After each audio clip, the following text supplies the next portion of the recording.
Hello and welcome to Today in Space. I hope you are well. Before we start this episode where we're going to talk about the amazing new boom in human spaceflight that we're having, we're going to talk about NASA and SpaceX and Polaris Dawn. There's a lot to talk about here. But it's important for us to also, especially since it's January, pause here before we talk about human spaceflight, which is a grand endeavor and true exploration at its finest. I want to take a moment of silence before we start this episode for the Day of Remembrance for the Apollo 1 mission and Space Shuttle's Challenger and Columbia. It's 20th anniversary, which is a weird thing to say, of the Columbia incident, and their legacy is here to help remind us as we get ready for this new charge for human spaceflight that we have to be vigilant, we have to stay on top of things, and we need to learn from their legacy, from their missions, how to prevent this in the future and to keep continuing past their sacrifice. So, a moment of silence for the crews of Apollo 1, STS-107, and STS-51L.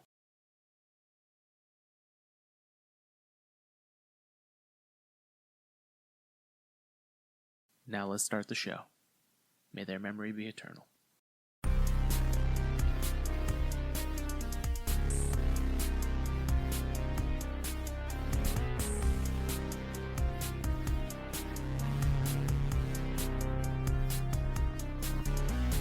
Hello and welcome to Today in Space, the All Things Space Science podcast, where we follow and share the most exciting things in the busy and ever-evolving space industry so that you don't have to. I am your Space Science podcast host from the East Coast, Alex Giorfanos, and we are recording this from planet Earth. The date is January 25th, 2023, and it's episode 295. We're here to catch up on some space news. Wait, is it 295 or is it 296? It actually is 296. Things have been a little messed up since our last episode. The last start of the year, it has been certainly not what anyone planned for, and not what I planned for. The lab went down, the Mac had some issues, an old corrupt drive that we had to completely back up and then reformat.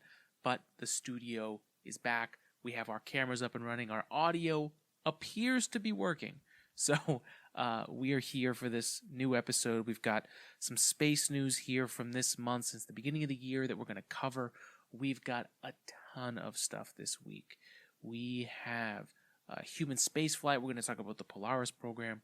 We're going to talk about the Starship, which is in Boca Chica getting ready, and in Florida they're working on it too, so lots of exciting things. This episode is brought to you by Manscaped, and it's also brought to you by our 3D printing lab, AG 3D Printing. Thank you for joining us, and let's dive in.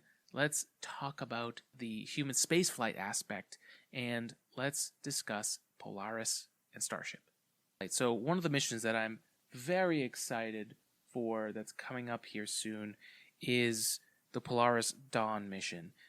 If you haven't followed already, the first all-civilian mission to orbit occurred with the Inspiration 4 team. They actually went higher in altitude than the International Space Station. The whole part of the mission is to help push forward this idea of human exploration and to make humanity better. Jared Isaacman is the commander of that. There's a competition. People were chosen. And the Inspiration 4 were able to go into space and travel on a SpaceX Crew Dragon, and really a mission of a lifetime. All the folks on that mission are really inspirational. That team is very powerful, and that's what I love about the Polaris Dawn mission is even more than I would say what we have today for astronauts. Yes, we have the expeditions on the International Space Station, and by no means are those any kind of joke or that they're not doing anything, but the sense of team, and I think part of that is the focus, right? There's only 4 people on that one mission, and it's somewhat brand new. It's first all civilian mission, going higher in altitude than the internet. There's some buzz, right? So the Polaris Dawn mission is the set of missions afterwards where Jared Isaacman is going to be the commander, but they're also going to be bringing this next crew up there to actually perform a spacewalk while they're out there. And again, pushing boundaries, going farther again than other missions have gone before, and setting records for humans in space that is not orbiting the moon. So pushing that distance and that boundary with the Crew Dragon. So I love following this mission. Seeing the crew train has been something that I really fell in love with during the Inspiration 4 mission, and so I've been loving these updates for the Polaris Dawn crew, and so I want to share some of that with you guys because you may not have seen it, and if you did, I would love to know what you think about it, what you're looking forward to, and like what your favorite part of these private all-civilian missions are. It seems like these astronauts are almost in a group of their own. You could bundle the Blue Origin and Virgin Galactic astronauts in one bucket because the term astronaut is now taking on a new definition. Space flyers, as I think we were going to call them here on the podcast. And then there was like the Inspiration 4 where they legitimately went to space and were experiencing all the risk and flight that's involved in doing so. So the Polaris Dawn mission recently was training, and they participated in a decompression sickness study at NASA's Johnson Space Center over in Texas. The Polaris Dawn crew, this article here is from polarisprogram.com, so if you want to follow along, they have their mission. The cause for the mission is St. Jude's Hospital. They have a bunch of science and research that they have kind of planned. Who knows what they're going to finally do, but get to know the team, get to know the mission. We have 4 astronauts. So Jared Isaacman, the mission commander. Scott Poteet is the mission pilot, a friend of Jared Isaacman's.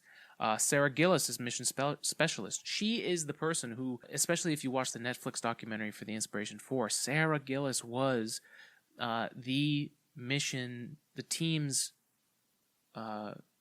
mission Sherpa. She was the one who was talking to them through all the good and the bad that happened during the mission. She helped train them. She walked them through this whole thing so that now she gets to be a part of this. Is just so cool. So it's really cool to see Sarah there as a mission specialist, and Anna Manon, who is a mission specialist and medical officer. And this team of 4 is going to be pushing the bounds of space and research. So the Polaris Dawn crew participated in a decompression sickness study to characterize the risk of the planned Polaris Dawn decompression profile in the 20-foot chamber at NASA's Johnson Space Center in Houston, Texas, December 18th to the 20th. The facility originally served as a platform for similar atmospheric modulation tests in the early 1970s, ahead of NASA's missions to Skylab, the U.S.'s first space station. The risk of decompression, it says here, sickness, is lowered when the amount of nitrogen is reduced in one's body. Current extravehicular activities, or EVAs, decompression models, such as those used on the International Space Station, the place where they do spacewalks now, achieve this during a long-duration, 100% oxygen pre-breathe exercise in an airlock. The Dragon spacecraft, however, does not have an airlock, which is one of the challenges here, requiring the vehicle, including crew members, to completely decompress down to vacuum with a limited pre-breathe.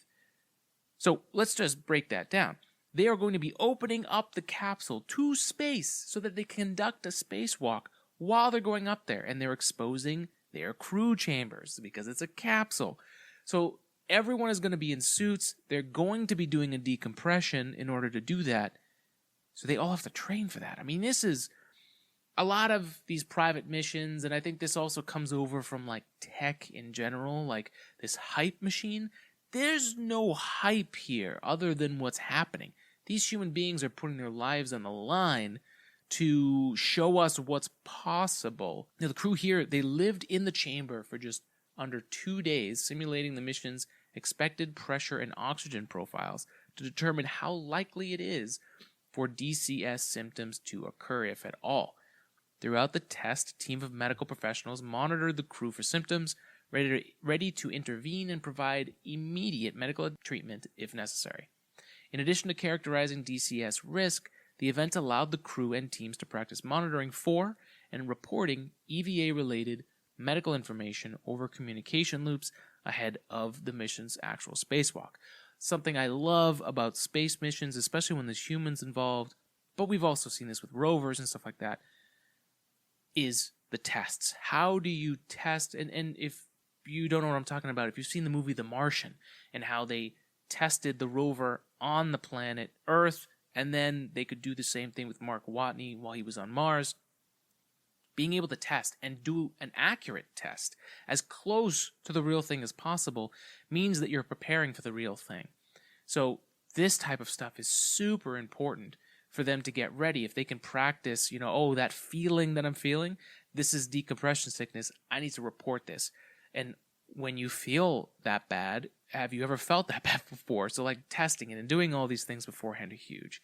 And the thing that really blows me away are the images that were taken on this mission, and just seeing the real people do these things. I mean, it seems simple, but it's not. And this is what's so beautiful about human spaceflight and combining the scientific mindset and challenging the current truth that we have today, right? That's the scientific thought process, right? It's like, if you have a scientific mindset, you're constantly probing and questioning these things on what is real right now. What is the universe telling us that's real? And seeing these humans train like this and seeing them put on the masks and train in the place where they're preparing for decompression, that makes it real to me. That to me gives me data in my head to say, and these people are really going out there to risk their lives. So a little bit emotional here on the podcast, but it's true. Robotic space travel is the least risky space travel that we can do, because human lives aren't at stake when there's a rover landing on Mars. But there's something about exploration and what we've seen in the last decade about what's gone on with the interest in space. Robotic missions, unfortunately, they just don't carry that extra oomph that a mission like this carries. Now, whenever there are humans involved, there has to be a heightened level of safety and making the right decisions. And you have to balance that with not also overthinking it to the point where that can cause issues, being too safe and not making the decisions you have to make in time. So it's a great reminder that when human lives are at stake, we need to really step up our game. And even though that risk is always there, good training. I mean, Apollo 13 is a great example that I think everyone is at least somewhat aware of things can go wrong, horribly wrong, to the point where it's almost impossible for them to come home. But if everyone can come together to solve that issue, then what is there that we can't accomplish? So the Polaris Dawn mission training continues. The next time they have another training here, we'll dive into it. If you guys want us to do a whole episode talking about what this training is for these astronauts, I'd love to. Let me know. Hit us up in the comments for this episode. Email us at todayinspacepodcast@gmail.com or follow us anywhere online. Today in Space Pod on Instagram, Today in Space Podcast on Facebook, and Today in Space on TikTok. That's it, folks. That is our Polaris Dawn recap. Looking forward to the real thing. Breaking news. Manscaped now sells beard products. That's right. No more using the Lawnmower 4.0 for your face. They are once again revolutionizing men's grooming with the brand new Beard Hedger Pro Kit. From a beard trim to a fresh shave, the technology behind the Beard Hedger Pro Kit allows you to shape your signature beard look. Now, you can finally use Manscaped products to make your drapes match your carpet by going to manscaped.com and using code SPACE for 20% off and free shipping. Now, I personally just started using the Manscaped Beard Hedger Pro, and I got the kit from Manscaped, and I've never really taken care of my beard before, so I was really interested to see if there was anything to this. And there's so much involved here. I really enjoyed it, and just the whole experience. I think that's what I liked about the Lawnmower 4.0. and the whole manscaping experience that Manscaped brings to make things easier and simpler and have the right tools. And let me tell you, this Beard Hedger Pro is legit. So it's time to tame your mane. No one likes a weird beard, which I've had for a long time. So say goodbye to all your stubble trouble with Manscaped's Pro Beard Kit. It all starts with the Beard Hedger. This thing is a juggernaut of fixing faces. First off, this cordless trimmer has a rotary wheel that gives you 20 hair cutting lengths, all with one guard. So no more messy drawers full of extra add-ons. I can't tell you how many times I've poured out the bag that has my beard trimmer in it, and all the different size things are there, and I can never find the one I actually want when I first start, which is ridiculous because I would only ever use one anyways. I would only have one length, and then maybe I would use a second one. This has every single length that you need, and it's really cool because the blade moves up towards the comb that's on the beard trimmer, and it's legit. It's got a titanium coated T-blade. There's also in the Pro Kit dermatologist tested formulations for post-trim care, and again, something I've never done with my beard, although I've seen guys who take care of their beards legitimately, and they look great, and they don't seem, I would just get dry skin, and things would pull and snag, and I'd get hairs that would cross over and like tangle up. The beard shampoo and conditioner helps soften things up, clean things up. That's one of the other things about having a beard, is like it just gathers things. It's a filter. So having the beard shampoo and conditioner is huge. The beard oil, which I just tried, is really nice, and they're calling it an essential piece for your main facial accessory. No one wants a guy whose beard is brittle and dry. Over here, used to be. The oil relieves dryness both on the beard and the skin beneath, while adding a little shimmer and shine, making you look extra fine. Oh, that's the end of the sentence. Cap off the kit with the Beard Balm, a pomade that shapes, styles, moisturizes, and tames the sculpted look that attracts any fellows or dames. The Pro Beard Kit also comes with 3 free gifts: a beard brush, comb, and scissors to ensure your beard is ready to impress. All very good. I'm going to start using that more and more. I'm starting with my first beard here, and it's going to grow, and I'm going to actually do this for the first time. So you'll be following my progress here, and if you're interested, get 20% off and free shipping with this code SPACE at manscaped.com. That's 20% off with free shipping at manscaped.com, and use the code word SPACE. Manscaped Beard Hedger, 1 stroke, 1 guard, 20 lengths. Thanks for supporting us, Manscaped, and now back to the show. And in more human spaceflight news, or really human spaceflight development news, down in Boca Chica, Texas, for the first time ever, the world's most powerful rocket, no, not NASA's Space Launch System, although it holds the record at the moment, but SpaceX's Starship has been fully stacked in Boca Chica and was fully fueled, went through a wet dress rehearsal for SpaceX's Starship. Now, I am personally looking forward to this launching, because if it happens to launch on a day where I can fly down to Texas, I am going to try and see this thing. And the reason we're bringing this up in the human spaceflight mission is because Starship has a lot riding on it. Not only is it a mission that was designed by SpaceX to really skyrocket above what we can do to send humans right now. 4 people, potentially up to 6 people. We were talking about with the whole issue on the space station right now, where the only human-rated capsule, the Soyuz, had a leak and it will not be able to bring people back. We're potentially talking about the idea of setting up a Crew Dragon that's 4 people rated that could be used to bring back 5 people. That discussion doesn't even compare to what Starship is able to do. And Starship is able to bring up to 100 people at once from one location to the other. And not only that, not just like an orbiter or a capsule that would need a lander to go back down. Starship is the lander. It is the rocket. It is the spaceship. It's the lander. And one day on Mars, it could also be the living quarters. It is that massive in scale. that it's hard, even myself. I haven't seen it in person.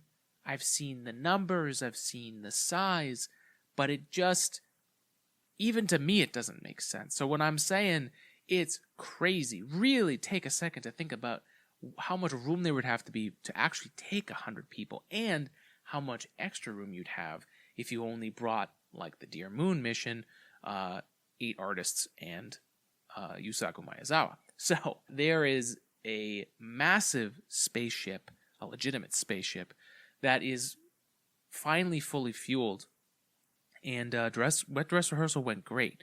And there's a lot of things that are really important to know from a wet dress rehearsal.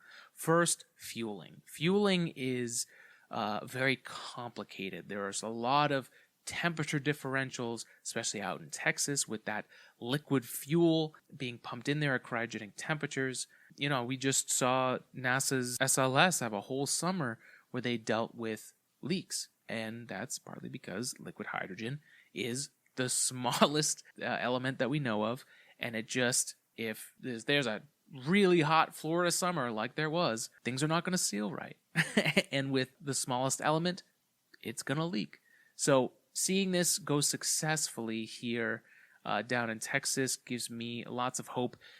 And let's be honest, if there's an organization that's had a lot of experience with fueling things, especially recently, it's SpaceX. I mean, they had 61 launches last year, and they're already zooming through launches this year. We've seen a Falcon Heavy, we've seen multiple Falcon 9s.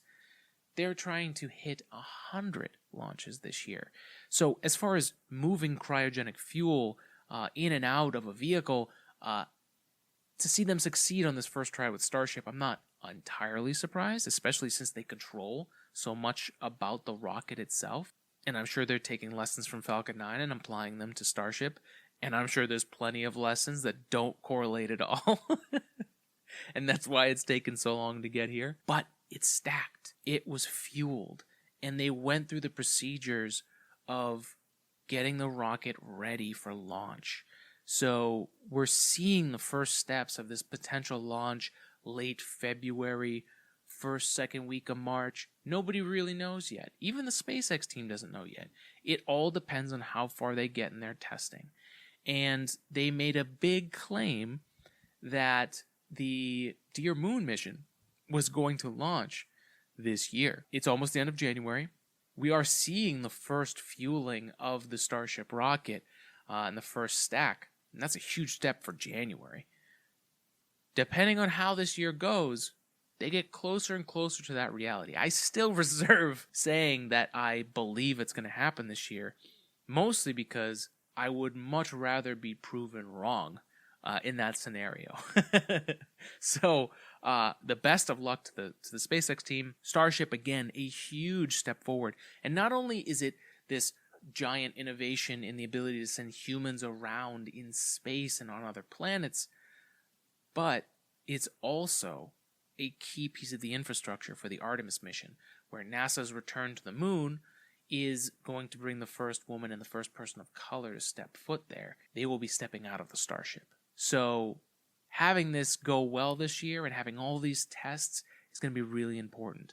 And a good question to ask, and maybe there is no answer, but what would be better, to test the speed at which SpaceX moves and progresses and tests and gathers data versus how fast NASA gathers data? Now, two different approaches. I'm not going to sit here, if you've listened to the show long enough, you know a lot of my opinions about the differences between these approaches. But for the scientific thought process, it is an interesting two different approaches, right?